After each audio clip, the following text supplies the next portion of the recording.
Hey everybody, welcome to our next lesson in music. So today what we're going to be looking at is a continuation from last week's lesson where we looked at recording. Right, so just a quick recap, if we remember last week I spoke to you guys about how recording started and how it's progressed to today, where we have home studios and we're able to do things in our home studio that we could never do before, and that you would have to hire a big professional studio for a couple of years ago. So what we're going to have a look at today is something called virtual instruments and plugins. Alright, so before we get into that, we just got to talk about a few things. When we record, generally what we do is we have a microphone and you record the sound source. Now when I say the sound source, that could be anything. It could be the singer, it could be the guitar player, it could be a keyboard player, a bass player, whatever it might be. And so generally what we also do is let's say we want to record an electric guitar player. You guys will remember when I brought my electric guitar to the school, I had an amplifier with me. Okay, so the amplifier is the speaker which the guitar plays through. Remember, electric guitar needs to play through something, otherwise we're not going to be able to hear it at all. Alright, so now it's the same thing in studio. You have an amplifier and then you put a microphone in front of that amplifier, and that microphone then records the sound into our little program here. Okay, so generally that is how we do things. If it's a vocal where somebody's singing, same thing. You have a microphone, the person sings into it, and it comes into our system over here.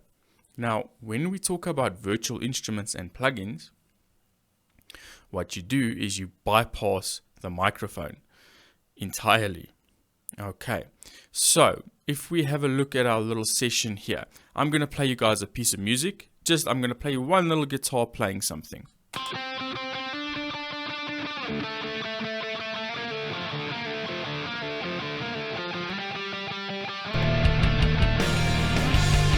Okay, so that guitar is playing the melody here. Now, the interesting thing about this is I did not use an amplifier or a microphone to record this, but it sounds like I did. So what we have is the following. I'm going to open up something here. This is a program called Bias Effects.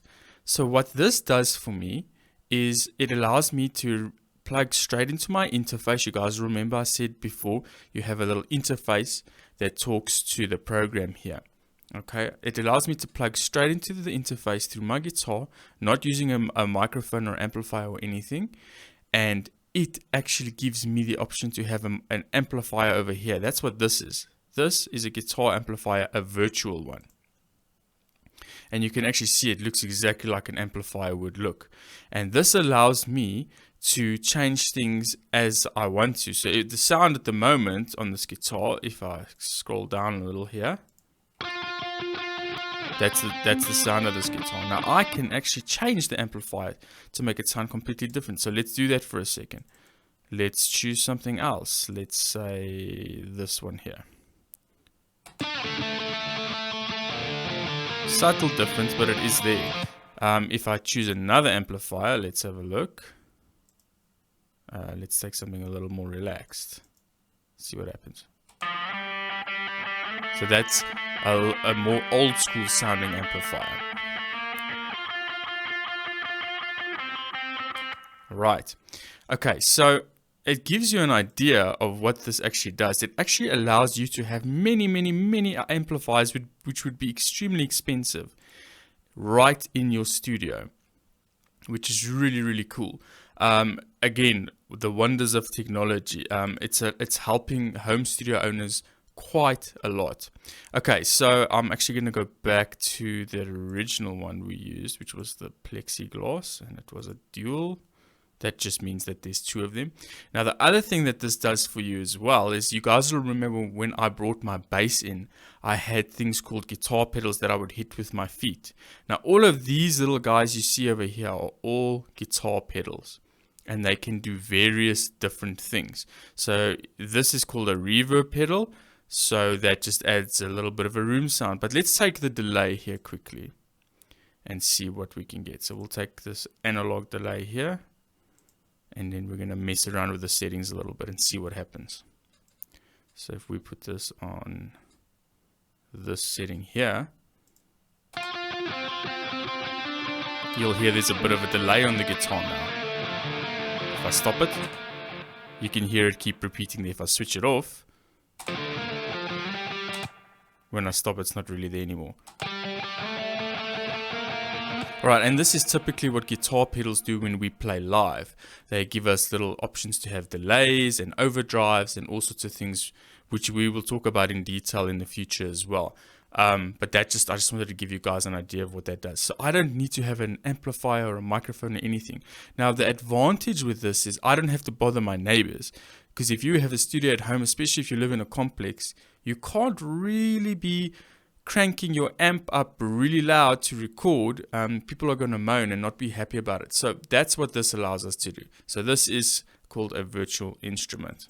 All right, and we have other ones as well. If let's say we wanted to do a piano, for instance, we can do the same thing. So this virtual instrument will allow us to do piano sounds, and it's actually got a little piano keyboard here for us. Alright, now, and I can change this to all sorts of crazy sounds. Let's take this one here. This is an atmospheric piano. So what this will do, and then for the guys who are into the electronic music, we have a lot of really cool electronic sounds. So let's have a look and see what we have here. So that gives you the whole electronic thing, and you can create all sorts of things with this kind of thing. So these things allow you to be really creative as a musician in your home studio. Okay, so let's have a look at one or two more. Oh yes, an important one is going to be our drums. Now, like I said before, we would use a microphone to record things. It's the same thing with drums, but if you haven't guessed already, we have a program that we can actually use to do our drums as well. Alright, so this little virtual instrument over here is called Easy Drummer. Now what this will do is, if I click on things, I actually have a drum kit here. Okay, now how this works is, I'm going to zoom into this so you guys can have a look here. Obviously we don't have a drummer playing, but the program still needs to know what to play on the drum set, and you can actually set this yourself.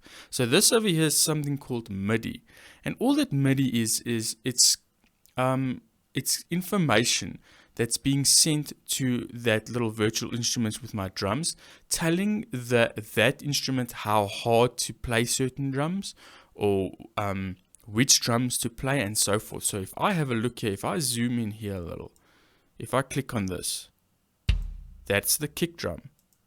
For those of you that play drums, you'll know exactly what I mean. So basically it's that big drum that you hit with your foot with a little pedal. This will be, I think, probably a cymbal. Yes, so that's a cymbal. And this would be a snare. So you got your kick, cymbal, and your snare.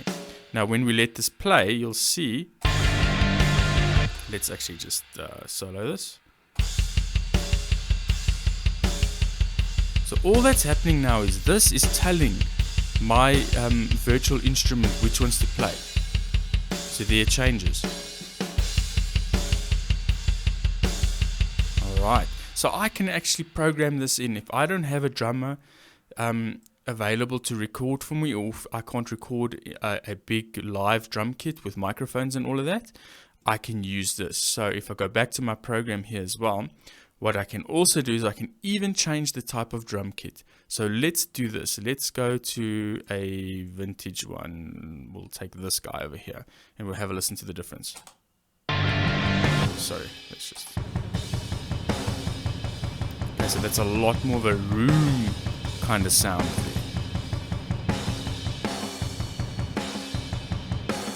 And if I want to change it again, let's take let's do the pop drum kit and see what that sounds like. Again, so you can hear it's a different drum kit. So you can actually choose drum kits for styles here. If I look through my list, you have dry rock, metal, prog rock, ringy rock, roomy rock's a lot of rock stuff, studio blues, tight, original mix. So all sorts of different drum kits to suit what you're doing as a musician and whatever style that you're recording in, because you have different type of sounding drum kits and different microphones and so forth. And I mean, you can customize this in even more detail. And all of these things that I've showed you can really, really customize the things, which is really, really great. Because what we're trying to do is we're trying to recreate a professional recording studio, but in our house. And so we have the option of using all of this technology in order to do that. So we'll have a look at one more thing. Let's check out the bass here quickly, my favorite.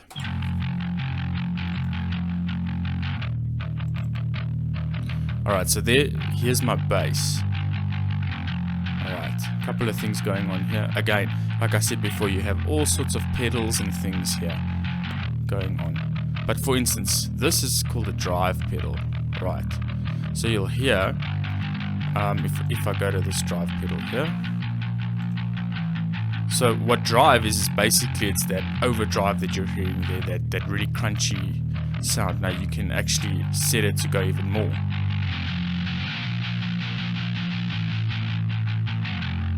And so you can do that to make it tasteful, and that is the idea with the pedals. Right. Okay. What else? With the bass, you can also change the sort of different type of bass amps. So same with guitar.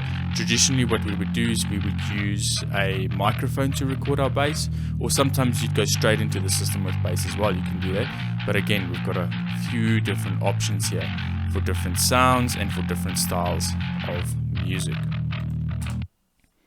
Okay guys, that's it for today's lesson. I just wanted to show you just in a little bit more detail how we can actually use our recording studios at home to create really, really cool professional sounding things without spending a ton of money, because that is a big concern for studio owners today, just because things can be very expensive, instruments and so forth, and even studios. To build a studio, you guys will remember I spoke to you about this in class. It can cost millions because you need to soundproof it and build crazy walls and put up all sorts of things so that the place sounds good.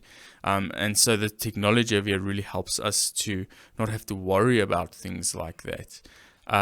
So yeah, I hope that was really interesting for you guys and that you got something out of it. Again, I'm going to put out the offer. If you guys have any questions, please feel free to send it along. Let me know any questions that you might have, or if you're not sure or you don't understand something, I'm more than willing to just answer you guys and help you out with it. Okay, have a good one guys. Cheers.